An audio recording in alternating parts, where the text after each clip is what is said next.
dañu waxantoon affaire góor jigéen. ba ngeen juboo. waaw. après ngeen ànd. waaw. fan laa leen jàppe da ngeen a demoon pour doon ko defi. waaw nga jàpp ñu fee sa kii ba sa ay sa garab. léegi looy sàkku yow ngir li nga doon def. ngeen baal ma xaq ma koy bàyyi partout. du doo ko def. dootu ma ko def ba. ah. dootu ma ko def ke bàyyi. yaakaar naa kenn tuumaalu la de. waaw am na waaw. dañ laa tuumaal wala tuumaaluñ la. tuumaal bi am na. yaa ko def sa coobare bopp. maa ko def waaw. ah. waaw te duutoo ko def. tey jii la kañ. 18. tey la 18. ah. waaw. 18 premier mois. tey la talaata. tey la talaata ah. waaw. tey lañ la jàpp. waaw. la talaata ah. waaw. le 18 janvier 2022. fii ci Touba. fii ci Touba. leer na. leer na waaw. baax na waaw buñ la bàyyee léegi nag ku daamul xadim da lay génnee Touba leer na. leer na waaw. sa mag bi nga wax nga ko lu leer. nga jël say bagage nga dem. mu nekk lu doy waar. mu nekk lu yéeme mu nekk lu doy waar ah. heureusement que ñiy filmer lii sax wane wuñu kanam gi. wallaay parce que tey jii damay wax ne filmer nit kanam gi weer nit. am na ñoo xamante ne juguñu pour weer nit. te réew mi léegi damay gis souvent ñu jàpp nit wala ñu jàpp góor jigéen filmer kanam gi di nangam ak nangam bëri na jeune boo xamante ne une fois jeune approché na ma te ci ñoom la bokk. ne ma man dama cee bëgg a génn. bon Mame Matar mi ngi may dégg. mu am ñu ma ko booleel vraiment léegi génn na ci mbirum góor jigéen te ci la woon te xaalis moo ko ci dugal mais ñu gis jamono ji président Macky Sall aussi recevoir aussi ay imam ci palais ba ah ñu am wax guñ fa wax. ci voilà ci mooy ulema ba bon ñoom tuddee nañ leen loolu. waaye aussi ñoom signé woon nañ pétition boobu. ne dañu bëgg ñu criminaliser mbirum borom ñaari tur yi. mais daal président nee na tant que mi ngi fi. duñ ko dépénaliser est-ce que tey jii dañ ko wax dépénaliser on a parlé de criminalisation de l'homosexualité au Sénégal kon damay jox kàddu gi suma invité di imam Dramé imam bi nga gisee élément bi te xam nga ne am nañ yeneen élément yu ñu ci yor yu gën a doy waar waaye dafa jaaduwul ñu wane kanamu doomu aadama yi ci télé bi di wuñu seen sutura bi nga gisee élément bi ak coowal homosexualité au Sénégal nanga ko jàngatee.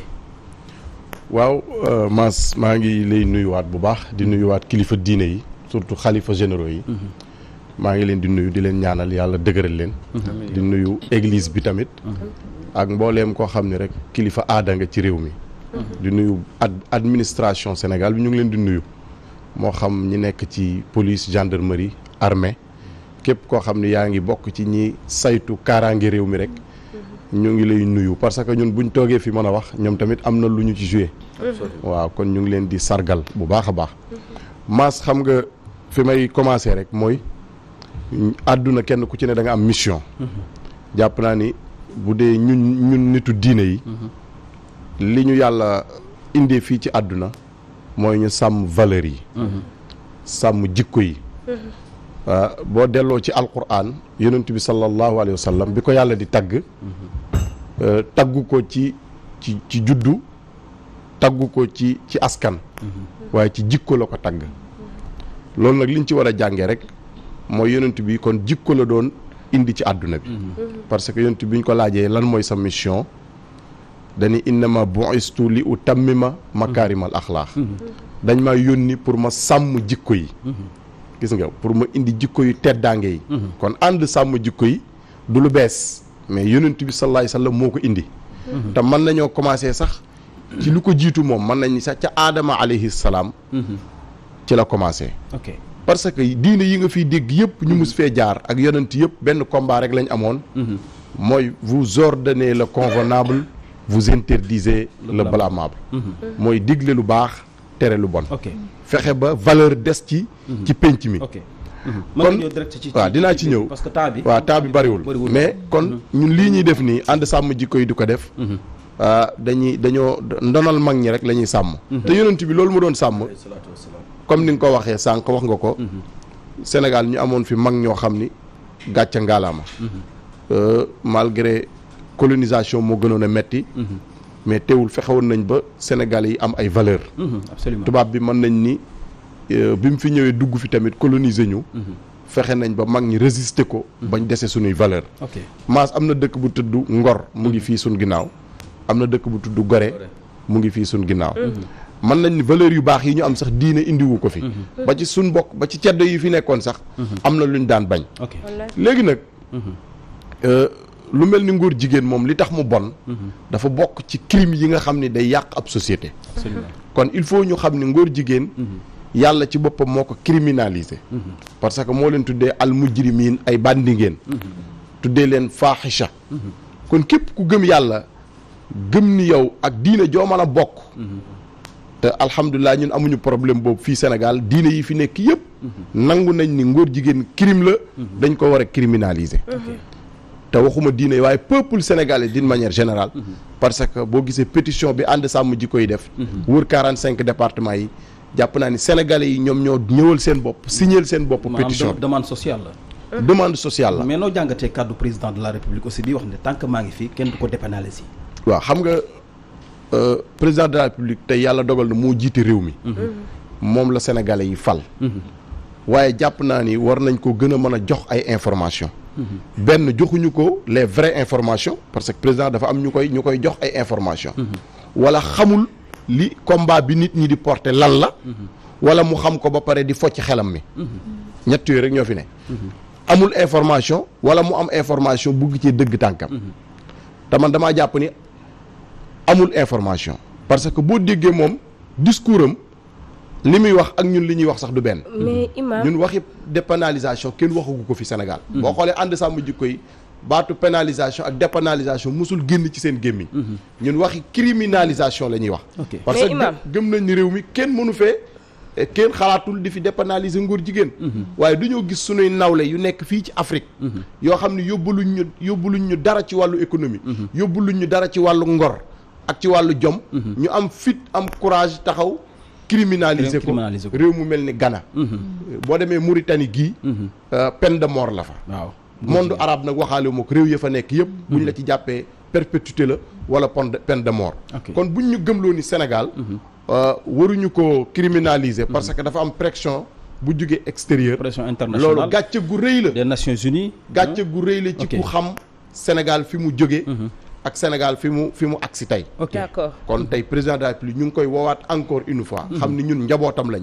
ñun dañoo am mission moom mu am mission moom mission mooy mu garder république mais imam président de la République c'est le plus informé au Sénégal ba pare ma ci kaw loolu gis nañu yi télé mu génn yi télé benn télé bu ne ca France daal di xamle ne dafay nangu ne ngóor jigéen am na ci biir Sénégal c'était en 2015 c'est ça ba mu toogee mi ngi noonu bi ñu ko laajee président de la République dafa ne ci kàddu moom dafa ne ngóor jigéeni Sénégal yi bu leen neexee def seen manifestation gouvernement bi aayewu leen ko dëgg la mais ñu pose question mu ne mais nag ak askan bi moom xamul léegi ñun je pense que ànd sàmm jikko yi dafa ne ñoom dañuy jàppale président de la République parce que xam nañ ne président de la République dañ ko tënk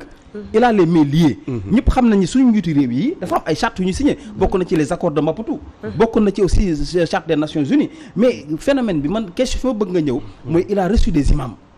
au palais imam yooyu mu recevoir aussi bi ñu génnee wax bokk nañu ci man gis naa imam yooyu sax taxaw ne nañ jàppale Diouf Sarr waaw foofu vraiment man imam yooyu war nañu xool seen xam nga li nit ñi xamul mooy bari na président booy gis amul information parce que président bokkut ak yow ak man maanaam agendaam dafay saturé dafay am ay renseignements ñoo koy jox ay information yaa ngi dégg man damaa gis ni président bu xamoon ni imam yooyu mu recevoir signé nañ pétition bi bokkoon ci combat bi ca commencement ba du leen recevoir loolu manque d'information la waaye imam mooy li ma la mais est-ce que aussi recevoir leen Fatima pour gën a jaxase carte gi maanaam sulli bukki sul bukki fa laa doon ñëw malheureusement fa laa doon ñëw sax doguma la waaye boo gisee comme la yaa ngi koy wax sànq nee nañu dafa mel ni dañ leen dégluwul parce que kenn ci yéen xamle woon na ni bind ngeen ci këru parti politique yëpp dem ngeen ci ñoom waxtaan ak ñoom waaye amagoo leen réponse n'est-ce pas loolu am na amul léegi nag li tax tontuwuñu leen ak li tax sax tey li ngeen di xeex amaana mën nañu président jàppalewul leen ci ndax ñay dem te ñamu àndal ak yéen ñi toog li ngeen di communiquer ak ñoom la ñuy wax bokkuñu kon est-ce que nekkul yéen ñàkk a faale gi ñu leen faal li ñuy wax yéen ay dóorkan ngeen ci lañ bokk ndax ku mel ni maître El Hadj Diouf xam ne na ni yéen peut-être ay chômeur ñoo ëpp ci ànd sàmm jikko yi est-ce que du ay dóorkat yi ñu leen di wax moom ngeen waaw alhamdulilah man moom du ma chômeur parce que man maa ngi employé ay nit di leen fay man directeur école la xëy na dañ naan imam gi mais su dul woon kii bi boobu xëy na mooy fekk ma toog ci bureau moom sax bu ñëwee bu bëggee ma employé ko parce que loolu moom waxi caaxaan la yoo xam ni ki koy wax amul moral amul éthique waxi démbam ak waxi tayam dafa wuute moo tax bëgguma perte sama temps ci moom dama rus sax di tudd turam lii dëgg ñun waxuñoo waxi El Hadj Diouf ñun am réew la ñuy waxal xam ni ci am réew lañ nekk xam ci république lañ nekk bi mbir mi ñëwee dañoo jaar selon li ñu loi yi may boo xoolee ànd sàmm jikko yi ba mu commencé ba tey boo xoolee ñi porté combat bi xam ni ñii xam nañ fi ñu jëm defaguñu dara lu loi di bañ bi ñu yëkkatee loi bi dañoo dem seeti mbooleem kuréel yi am yi nga xam ne ñoo ëmb réew mi commencé ko ci xalifa généraux yëpp dem seeti église bi dem seeti bois sacré bi mbooleem ñi nga xam ni étudiants yi maanaam couche boo jël ci société bi ñu dem seeti leen ñoom ñoo signé pétition bi ñu paree it ñu daal di koy jël jox ko ay député ñu porté ko yóbbu ko assemblée nationale def ko proposition de loi ku mel ni Mamadou Lamine Diallo gis ngeen ni mu ci taxawee woon yaa ngi dégg bi ñu demee ñu rafetoon njort bu baax gëm ni ci république lañ nekk moo tax ñu jaar ci yoon yi nga xam ni république bi moo ko tranché bi ñu ñëwee la ca xew ñun ñëpp gis nañ ko juróom-ñeenti député ñoo dajaloo ci benn ruq rejeté loi bi dañ ko bloqué nanguwuñ sax ñu wax ci liñ ci jubloon mooy dañoo bëggoon a suul débat bi kenn bañati cee wax tubaab nag dafa am lu muy wax il faut pas arrêter la mer avec ses bras géej guy dox guy daw di ñëw loxo mënu koo arrêté mënu koo gàttandu erreur boobu lañ def maanaam débat bi débat de société la nañ ko ubbi ñu discuter ci ñun teguñu Macky Sall dara lu mu mënul liñ koy teg nii dañoo gis ay nawleem di ko def ñu leer ni ñun agenda bi mu ngi daw ci réew mi parce que buñ demee ba genre ministère boo xam ne genre la tudd ci réew mi te amul woon ci jamono Abdou Diouf amul woon ci Ablaye Wade buñ ko gisee ñëpp nangu nañ ni genre mooy ngóor jigéen kon góor jigéen gi ndax mu ngi fi ndax agenda ba ngi daw wala dawul loolu kenn weranteetu ko Sénégal dégg nga déclaration biñ la wax ni Macky Sall def na ko fële ca i télé ni Sénégal góor jigéen yi amuñu problème ak gouvernement bi góor jigéen yi ñu jàppoon fii ci Kaolack dañ leen a bàyyi parce que ñi leen di jugé du caagin dañ leen di bëgg a tëj waaye acte contre nature kenn mënu cee jàpp kenn maanaam loi bi mën nañ ni jamono moo ko dépassé ndax mi depuis 1965 la fi nekkoon te li lay wan ni li ñuy wax waxi caaxaan la mooy nu mu tuddati bi ñuy criminaliser viol pourtant am na loi bu fi nekkoon mais loi boobu noonu dañ ko beesalaat criminaliser ci viol mais vol de bétail dañ ko criminaliser vol de bétail bi est-ce que foofu jëmuñ sax tey ji ci lu garaaw laay wax waaw parce que aussi Coro maxu dafa am loo xamante ne buñ ko criminaliser wul askan wi dégg ngeen buñ ci jàppee góor jigéen kuñ ci jàpp danaan tàllal sa nonara lañ wax est-ce que comprendre nga bañ ko criminaliser taxul est-ce que mën na jur loo xamante ne art bu ñu gisee góor jigéen nañ ko duma mbaa ñu taal ko mu jur jëyi ci réew mi ñun loolu la ñuy bañ xam nga ñun réew mi ñun ñoo ko bokk réew mi kenn ku ci ne nee daal da nga am rôle boo war a jouer absolument réew mi mois de mars bi mu bëggee tàkk biñ demee ba république bi ndërmeelu kàddu yi juyoo opposition bi jóg ni dañuy déloger Macky Sall ñan ñoo jógoon taxaw wax ba kilifa diine yi dañoo dem jëli ku mel ni Serigne Mountakha parce que kilifa diine boo xamee sa responsabilité yow fu ñuy wootee fitna doo fa dem koo gis mu koy woote di nga artu moo tax bi ñu déggee ci kàddu président mu ni yéen da ngeen di yee fitna moo tax man la président amul information parce que ñi porté combat bi Macky Sall ëppale wu leen ci réew mi non c'est important li may wax ni mais loolu mënu ma ci d'accord non xamalu Macky Sall c'est le plus informé du Sénégal amul informé nit man nañ leen est-ce que information la wala dañ ko tënk waaye imam est-ce que amul ñu leen woon nañ ko même bu dee dañ koo tënk ñun xam nañ ni dañ koo tënk parce que ñun ñi di wax xam nañ àdduna bi fi mu commencé ak fi mu jëm xam nañ programme Nations Unies mais boo mënee am chance sa population yëpp dajaloo lu mat million de personnes chaîne internationale yëpp ñëw tubaab bi wane ko Jazira ñëw BBC ñëw RFI ñëw ñu ni ñii kat li ñuy xeex mooy nañ leen criminaliser seen mbirum góor jigéen yow wan nañ la may nañ la porte de sortie absolument mënoon nga cee taxaw daan ne ñii kat ñooy sama peuple li lañ bëgg kon dama leen koy defal waaye boo wëlbati ko di recevoir ay imam yoo xam ne déjà signé nañ pétition bi ñu nga xam ne ñoom dañoo bëgg xaalis parce que boo déggee nit ñi wax nga xam ne dañoo bëgg a dóor waa ji parce que fi ne ndax ne ñu ngi ko naan mais yaa ngi leen di accuser de accusé man ñooñu du ma leen accusé man lu ma wax mën naa ko xam boo dégloo seen vidéo waaw ñu ngi nee nañ dañuy tournée nationale la ñuy def xam nga booy def tournée nationale dañ lay jox xaalis kon nañ wax li leen Macky Sall jox ñaata la ñu xam ko